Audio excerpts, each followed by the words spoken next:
ఆంధ్రాలో విచిత్రమైన సిచ్యుయేషన్ ఉంది ఇప్పుడు. మొన్న ఎలక్షన్ అయిన వెంటనే గొడవలు అయ్యాయి కదా. ఆ గొడవలు అయిన వెంటనే పోలీసు వాళ్ళు ఒక 40 మంది దాకా అదుపులోకి తీసుకున్నారు, అరెస్ట్ చేశారు. దాంట్లో ఎక్కువ 20 మంది పైన వైఎస్ఆర్సీపీ కార్యకర్తలు ఉన్నారు. 15-16 మంది తెలుగుదేశం కార్యకర్తలు ఉన్నారు. వీళ్ళందరినీ ఒకే జైలు వేశారు. ఆబ్వియస్గా వీళ్ళకి వేరే వేరే జైలు బెటర్ కదా, సో ఒకే జైలు వేశారు. దాంతో ములాఖాత్కేమో పాపం వీళ్ళ తాలూకు ఫ్రెండ్స్ ఫ్యామిలీ అంతా కూడా ములాఖాత్కి వెళ్తున్నారు. ఈ అందరూ కలిసే వెళ్తున్నారు, కలిసే అక్కడ ఒకళ్ళు పక్కనే జరుగుతుంది. దానివల్ల సఖ్యత పెరుగుతుందా లేకపోతే కక్షలు పెరుగుతాయని నాకు ఇంకా అర్థం కాదు. సఖ్యతే పెరుగుతామో, ఎందుకంటే ఏముంది అంతా ఆల్ సెడ్ అండ్ డన్. వాడు చేసేది వీడు చేసేది ఒకటే. పాపం వాడికి ఆకలేస్తుంది, తింటాడు, జైల్లో ఇబ్బంది పడుతుంటాడు. వాడికి పిల్లలు బాధపడుతుంటారు, వీడి పిల్లలు బాధపడుతుంటారు. వీడికి ఆకలి ప్రాబ్లమ్స్, మిగతా ఇష్యూస్, హెల్త్ ఇష్యూస్ అన్నీ ఉంటాయి. సో మనుషులంతా అక్కడికి వచ్చేసరికి ఈక్వల్. దాంతో కలిసే ఉంటారు పాపం. అంతా కలిసిమెలిసే ములాఖాతులు అయిపోతున్నాయి. ఈ వర్కర్లు అందరూ కూడా బాగానే ఉన్నారు. ఇది ఎందుకు చెప్తున్నానంటే, ఈ వైఎస్ఆర్సీపీ కొద్దిగా ఎక్కువ మంది అరెస్ట్ అయ్యారు తెలుగుదేశం కంటే. పోలీస్ ఫోర్స్ కొద్దిగా బయాస్డ్ అండి. ఈ మధ్య డీజీపీ గారు మార్చడం తర్వాత పోలీస్ వాళ్ళు కూడా మొదటి నుంచి వైఎస్ఆర్సీపీకి అగేన్స్ట్. ఏం చేద్దంటే పాపం పోలీసు వాళ్ళు వాళ్ళ డ్యూటీ మామూలుగా మనం ఉద్యోగం చేస్తే 8 hours డ్యూటీ ఉంటుంది, మా 10 hours డ్యూటీ ఉంటుంది, అంతకంటే ఉండదు కదా. వాళ్ళు almost 20 hours 24 hours round the clock పనిచేసే రోజులు ఉంటాయి పోలీస్ కానిస్టేబుల్స్ ఎస్ఐలు వాళ్ళు. ఒకసారి ఏదో మర్డర్ కేసు ఇన్వెస్టిగేషన్ వెళ్ళాడంటే మధ్యలో నా టైం అయిపోయింది, నేను ఇంటికి వెళ్ళడం కాదు కదండి.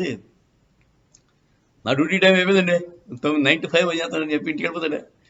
అక్కడెక్కడో గొడవలు అవుతుంటాయి, సెక్యూరిటీ అదే సెక్యూరిటీ కింద పెడతారు వీళ్ళు. ఆ అల్లర్లు ఆపాలి వీళ్ళు. లేకపోతే రోడ్డు ట్రాఫిక్ ఏదో జాము యాక్సిడెంట్ అవుతుంది, అక్కడ వెళ్ళాలి. మధ్యలో వచ్చి వెళ్ళిపోవడం లేరు కదా పోలీసు వాళ్ళు. సో వాళ్ళ రెస్పాన్సిబిలిటీస్ ఎక్కువ. వాళ్ళకి వర్కింగ్ అవర్స్ చాలా ఎక్కువ ఉంటాయండి. ఆల్మోస్ట్ ప్రతి పోలీసు వాళ్ళు కూడా 12 గంటలు 14 గంటలు పనిచేస్తారు. పాపం ఇంకా చాలా కష్టమైన పని. డైలీ 12 గంటలు పనిచేయాలి, 14 గంటలు పని చేయాలంటే అది హెల్త్ ఎఫెక్ట్ అవుతుంది. మెంటల్గా కూడా కొంచెం ఇరిటేట్ అయిపోతుంటారు. సో అన్ని ఇబ్బందులు ఉంటాయి పాపం వాళ్ళకి.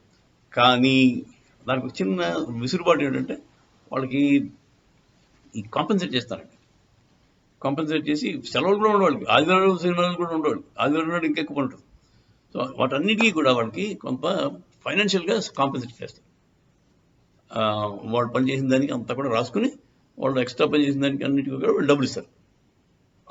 అది ఆల్మోస్ట్ మీకు ఒక ఎస్ఐకి అయితే 2 లక్షలు 3 లక్షలు అడిగి వస్తుంది ఎక్స్ట్రా. అలా కానిస్టేబుల్కి 1 లక్ష 1.5 రావచ్చు. సో ఆ డబ్బులు వస్తాయి కదా అని చెప్పి వాళ్ళు ఫ్యూచర్ ప్లానింగ్, వాళ్ళ పిల్లలకి మంచి స్కూల్లో వేయడం, లేదంటే ఏదో చేద్దాం ముందు ఫ్యూచర్లోనే ముందు ఆలోచించుకుంటారు. నా 3 లక్షలు అలాగే వస్తాయి కదా ఓవర్ టైం చేసిన దానికి అనేది వాళ్ళు ప్లానింగ్లో ఉంటారు. కానీ వైఎస్ఆర్సీపీ గవర్నమెంట్లో వాళ్ళు ఈ 3-4 ఏళ్ళు బట్టి ఈ కాంపెన్సేటరీ అలవెన్స్ ఇవ్వడం మనిషి అంటే ఇవ్వలేదు అంటే బికాజ్ ఆఫ్ ఫైనాన్షియల్ క్రంచ్. ఇవ్వం అనరు పాపం. కాకపోతే డబ్బులు లేక వాళ్ళు ఆపారు. దాంతో పోలీస్ ఫోర్స్ అంతా కూడా చీజ్డ్ ఆఫ్. అందుకే ఈ మాట ఏమైందంటే ఈ గొడవల్లో వైఎస్ఆర్సీపీ వాళ్ళకి ఎక్కువ మంది వేశారు. మరి ఎక్కువ మంది వాళ్ళు ఉండొచ్చు, అది కూడా పసిపెడుతుంది. వాళ్ళే ఎక్కువ గొడవ చేసి ఉండొచ్చు. దానివల్ల వాళ్ళని ఎక్కువ మంది వైఎస్ఆర్సీపీ వాళ్ళు ఉన్నారు, తక్కువ మంది మన టీడీపీ వాళ్ళు ఉన్నారు. అదండి జైలు ఉదంతం ప్లస్ పోలీసు వాళ్ళు చిన్న వైఎస్ఆర్సీపీకి పడకపోవడానికి కారణాలు చెప్పాను. జై శ్రీరామ్.